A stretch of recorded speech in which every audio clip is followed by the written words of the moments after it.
దేవుని పరిశుద్ధ నామమునకు ఘనత మహిమ ప్రభావములు కలుగునుగాక. హల్లెలూయా. మరొకసారి ఈ అనుదిన బైబిల్ ధ్యానములకు మీ అందరినీ మన రక్షకుడు ప్రభువైన యేసు క్రీస్తుల వారి పరిశుద్ధ నామములో ప్రేమతో ఆహ్వానిస్తున్నాను. ప్రియులారా, యేసు క్రీస్తు ప్రభుల వారు బోధించినటువంటి పరలోక రాజ్యపు ఉపమానములను ధ్యానిస్తూ ఉన్నాం.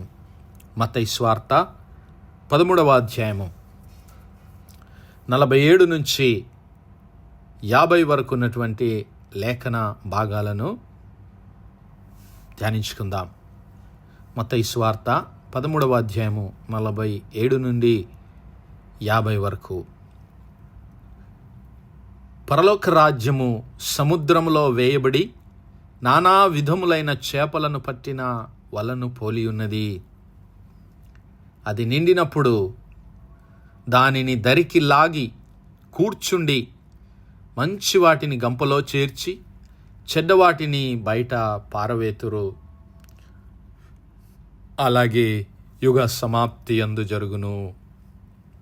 దేవదూతలు వచ్చి నీతిమంతులలో నుండి దుష్టులను వేరుపరచి వీరిని అగ్ని గుండంలో పడవేయుదురు. అక్కడ ఏడ్పును పండ్లు కొరుకుటయును ఉండును. దేవునామానికి మహిమ కలుగునుగాక. ప్రియులారా, యేసు క్రీస్తు ప్రభుల వారు మరి పరలోక రాజ్యమును గురించి అనేకమైనటువంటి సత్యములను, మర్మములను, విషయములను తన శిష్యులకు బోధించాడు.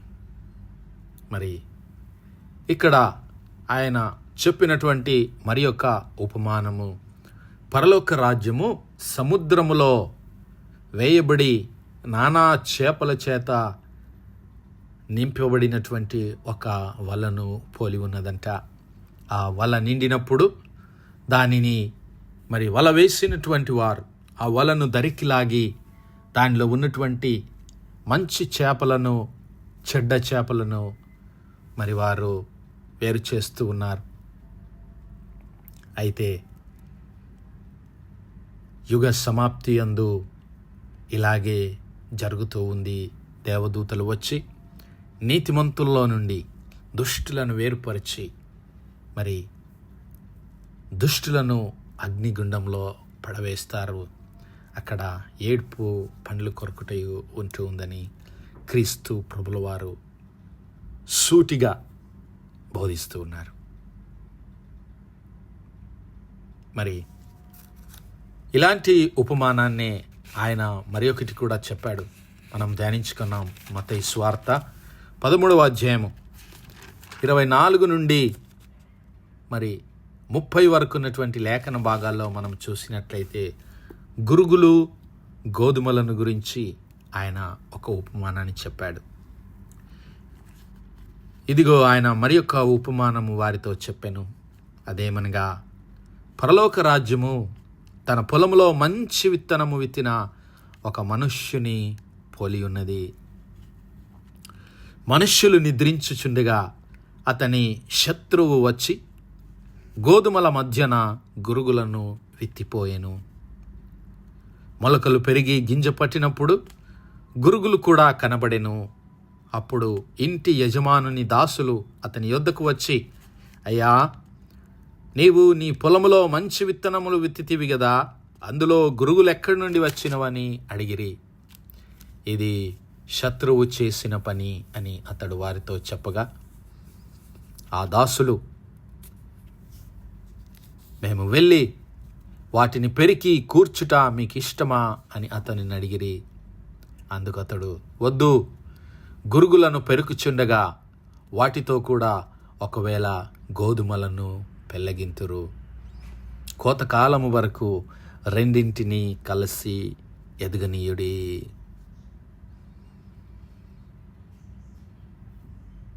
కోతకాలం వరకు రెండింటినీ కలిసి ఎదగనీయుడి. కోతకాలమందు గురుగులను ముందుగా కూర్చి వాటిని కాల్చివేయుటకు కట్టలు కట్టి గోధుమలను నా కొట్టులో చేర్చి పెట్టుడని కోతగాండ్రతో చెప్పుదునా నేను. హల్లెలూయా. ఇక్కడ యేసు క్రీస్తు ప్రభులు వారు చెప్పినటువంటి ఉపమానంలో మరి ఒక పరలోక రాజ్యము తన పొలములో మంచి విత్తనాలు విత్తినటువంటి ఒక మనుష్యుని పోలి ఉన్నది. అతడు పొలంలో మంచి విత్తనాలు విత్తాడు, కానీ ఆయన నిద్రిస్తూ ఉన్నప్పుడు శత్రువు వచ్చి ఆయన పొలంలో మరి గురుగులు నాటి వెళ్ళిపోయాడు. అయితే అవి మొలకెత్తినప్పుడు దాసులు వాటిని చూశారు. వాటిని చూసి, అయ్యా, మీరైతే ఈ పొలంలో మంచి విత్తనాలు వేశారు, మరి ఇప్పుడేమో ఇక్కడ గురుగులు మొలుస్తూ ఉన్నాయి. మరి అది శత్రువు చేసిన పని అని మీరు చెబుతున్నారు. అయితే మరి వాటిని పెరికివేయటం మీకు ఇష్టమా అని వారు అడిగినప్పుడు యేసయ్య అంటున్నాడు, వద్దు, గురుగులను పెరుకుచుండగా ఒకవేళ గోధుమలను కూడా పెళ్ళగింతురు. మీరు మరి ఆ గురుగులను మీరు పెళ్ళగించేటప్పుడు ఆ ప్రక్కన ఉన్నటువంటి గోధుమలు కూడా పెళ్ళగించబడతాయి. కాబట్టి మీరు కొంతకాలం వరకు రెండింటిని ఎదగనియండి. ఇదిగో కోతకాలమందు గురుగులను ముందుగా కూర్చి వాటిని కాల్చివేయుటకు కట్టలు కట్టి గోధుమలను నా కొట్టులో చేర్చిపెట్టుడని కోతగాండ్రతో చెప్తానని ఆయన వారికి ఈ ఉపమానాన్ని బోధించాడు. తర్వాత శిష్యులు వచ్చి ఆయన అడుగుతున్నారు, అయ్యా, ఈ ఉపమానానికి భావం ఏమిటి అన్నప్పుడు ఆయన చెప్తున్నాడు, ఇదిగో మంచి విత్తనం విత్తువాడు మనుష్య కుమారుడు. పొలము, లోకము, మంచి విత్తనములు రాజ్య సంబంధులు, కుమారులు. మంచి విత్తనములు దేవుని రాజ్య సంబంధులు అనగా దేవుని బిడ్డలు, గురుగులు దుష్టుని సంబంధులు. మరి వాటిని గురుగులు విత్తినటువంటి శత్రువు అపవాది, కోత యుగ సమాప్తి, కోత కోయివారు దేవదూతలు. మరి గురుగులు ఎలాగూ కోర్చబడి అగ్నిలో కాల్చివేయబడునో అలాగే యుగ సమాప్తి యందు జరుగును. మనుష్య కుమారుడు తన దూతలను పంపును, వారాయన రాజ్యములో నుండి ఆటంకములకు సకలమైన వాటిని దుర్నీతి పరులను సమకూర్చి అగ్నిగుండములో పడవేయుదురు. అక్కడ ఏడ్పును పండ్లు కొరుకుటయు ఉండును. హల్లెలూయా. చూసారా పిల్లరా? మరి అక్కడ చెరువులో వేయబడిన వలను, దానిలో చేర్చబడినటువంటి చేపలు, మరి ఆ చేపలను దరికి లాగి మరి చెడ్డ వాటిని బయట పారవేసి మంచి వాటిని మరి దేవుడు అక్కడ తన కోసము ఉంచుకుంటూ ఉన్నాడు, లేదంటే తన కోసము దేవుడు మరి వాడుకుంటూ ఉన్నాడు. ఇక్కడ మరి ఈ రెండు ఉపమానాలను గనుక మనం జాగ్రత్తగా పరిశీలించినట్లయితే అక్కడ కొన్ని మరి భేదములు మనం గ్రహించగలం. మరి ఈ గురుగులు గోధుమల విషయంలోనైతే దేవుడు మొట్టమొదటిగా వాటన్నిటినీ గురుగులను గోధుమలను సరే ఉండనిస్తూ ఉన్నాడు. వాటిని ఇంకా కొంతకాలము ఉండాలని దేవుడు సహనముతో కనిపెడుతూ ఉన్నాడు. దేవుడు ఓపికతో ఆయన ఒక ప్రణాళిక కలిగి కనిపెడుతూ ఉన్నాడు. అక్కడ ఆ గురుగులను పెకిలించడానికి ఆ యజమానుడు ఇష్టపడటం లేదు. అనగా మరి దేవుని రాజ్యములో మానవులమైనటువంటి మన ప్రణాళికలు, మన జ్ఞానము చెల్లదు. దేవుడు మరి తన చిత్త ప్రకారము సమస్తాన్ని జరిగించువాడై ఉంటున్నాడు. ఆయన ఒక గొప్ప ప్రణాళిక కలిగి ఉన్నాడు. ఎందుకు ఆ గోధుమలను ఆయన మరి ఆ గోధుమలను ఆయన కాపాడటానికే గురుగులను పెకిలించొద్దని ఆయన దాసులకు సెలవిస్తూ ఉన్నాడు. నా సహోదరుడా, నా సహోదరి, అక్కడ మనం గమనిస్తే ఆ యొక్క మరి దేవుని ప్రణాళిక మనకు తెలుస్తుంది. దేవుని యొక్క మరి సహనం మనకు కనబడుతూ ఉంది. అక్కడ రెండింటిని ఎదగనిస్తూ ఉన్నాడు. మరి ఇక్కడ చూస్తే ఇక్కడ మరి ఈ యొక్క వలను కూర్చున్నటువంటి ఉపమానంలో సముద్రంలో వేయబడిన ఈ వల విషయంలో మనం గమనిస్తే ఇక ఆయన దరికి లాగుతూ ఉన్నాడు. ఇక్కడ సమయము ఆసన్నమైంది. హల్లెలూయా. ఇక్కడ కాలము సంపూర్ణమైంది. దేవుని తీర్పు తీర్చడానికి కాలము సంపూర్ణమైంది. అక్కడైతే ఇంకా కొంచెం సమయం ఉంది, ఎదగనీయండి అన్నాడు. మరి గమనించావా నా సహోదరుడా, నా సహోదరి? అక్కడైతే దేవుడు సమయాన్ని ఇచ్చాడు, కానీ ఇక్కడ సమయము సంపూర్ణమైనదని దేవుడు హెచ్చరిస్తూ ఉన్నాడు. మొట్టమొదటిగా నీవు నేను గమనించవలసింది ఏమిటి అంటే, ఇదిగో దేవుని రాకడకు, దేవుని తీర్పుకు సమయము ఆసన్నమవుతూ ఉన్నది. మరి ఆయన రాకడకు సమయము ఆసన్నమవుతూ ఉన్నది. కాబట్టి నేడే రక్షణ దినము, నేడే అనుకూల సమయము. ప్రియులారా, ఇదిగో నీవు నేను ఆయన వైపు తిరగాలని, మరి మనలో ఉన్న చెడుతనమంతా విడిచిపెట్టి దేవుని కొరకు నీవు నేను మంచి చేపలముగా మార్చబడాలని దేవుడు కోరుకుంటూ ఉన్నాడు. ఎందుకంటే ఏ ఒక్క ఆత్మ నశించిపోవట ఆయన చిత్తం కాదు. భక్తుడైన పేతురు గారు అంటూ ఉన్నాడు, ఇదిగో సహోదరులారా, ప్రభువు రాకడ వరకు ఓపిక కలిగి ఉండుడి. ప్రభు రాక సమీపించుచున్నది గనుక మీరును ఓపిక కలిగి ఉండుడి, మీ హృదయములను స్థిరపరచుకొనుడి. సహోదరులారా, మీరు తీర్పు పొందకుండు నిమిత్తము ఒకని మీద ఒకడు సనగకుడి. ఇదిగో న్యాయాధిపతి వాకిట నిలిచి ఉన్నాడు.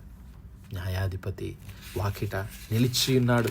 ఇదిగో మరి అందరూ అనుకున్నట్లు ఆయన ఆలస్యం చేయడం లేదు, కానీ ఎవ్వరూ నశించిపోకూడదని, ఏ ఒక్క ఆత్మ నశించిపోకూడదని ఆయన మీ కొరకు ఓపికతో కనిపెడుతూ ఉన్నాడు.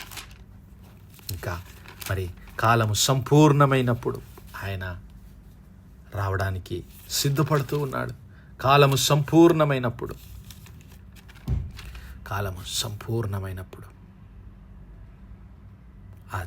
మరి చెడ్డ చేపలను మంచి చేపలను వేరుపరచడానికి,